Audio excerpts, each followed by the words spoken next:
Bloomberg and The Information put out a report that personal sharing has dropped 21% on Facebook since last year. And to that news, I reply, duh. Yes, this is bad news for social platforms like Facebook because less personal sharing leads to, well, discouraging personal sharing. And less personal sharing means Facebook becomes as interesting as, well, Google+.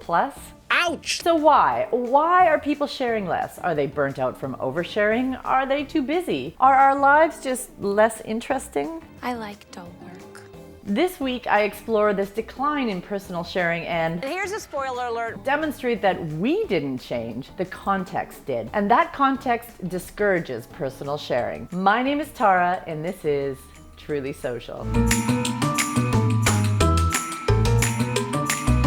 You know what drives me crazy? I don't care.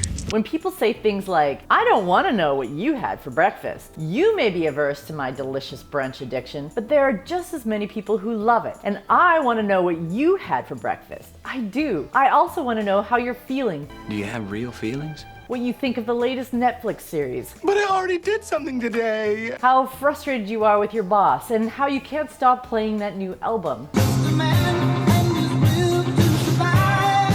I love the mundane stuff. The mundane stuff is human. It connects us. You have an obsession with notebooks? Shut up! I have an obsession with notebooks. Let's geek out over notebooks. The real issue here is that the context of Facebook has changed. That is completely taken out of context. While having drinks with my brilliant friend Elena Unisoff the other day, I'm paraphrasing her here, but she said something like, when people thought of Facebook as a place to post their personal moments, they post their personal moments. But slowly that idea of Facebook has faded away and has been replaced with the idea that Facebook is for posting articles. The context has changed. We didn't change. The context of Facebook changed. And it changed so gradually over the past few years that we didn't protest. We hardly noticed until one day we look at our social streams and think, well, that isn't very fun anymore. And we think it's us, but it's not. You're giving me the it's not you, it's me routine? Part of the reason that this has happened is due to the context collapse that Facebook has encouraged all along. As Nick Carr wrote in a recent blog post, the self you presented to your family was not the same self you presented to your friends, and the self you presented to your friends was not the one you presented to the people you worked with or went to school with. With a social network like Facebook, all of these spheres merge into a single sphere. Everybody sees what you're doing. Context collapses.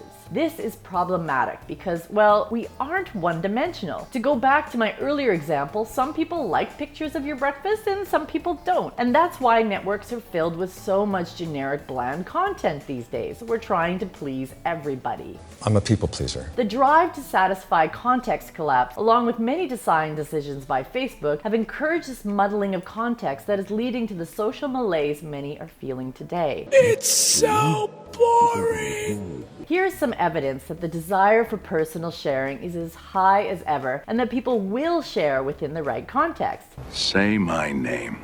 Snapchat? You're goddamn right. Now, I'm not a snapper, chat. I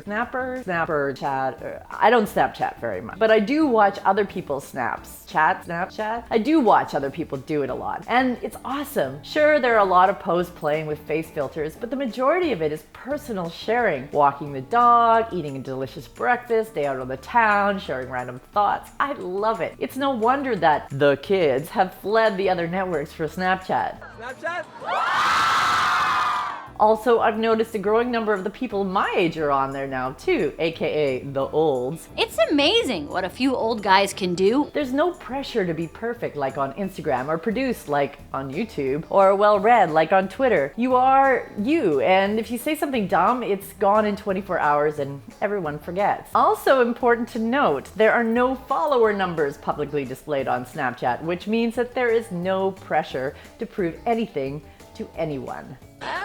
Okay, I see what you did there. So what is the solution? Do we leave Facebook and Twitter and head to Snapchat where we can be free of the encumbrance of numbers and the pressure to be a news aggregator? Because we live in a free country. I don't know. Does this help us learn anything? I still think we can raise our voices and ask the networks we've invested many years and posts into to prioritize social again. Maybe we can change the context ourselves. Well, good luck with that. I'm ready. My name is Tara, and this has been Truly Social.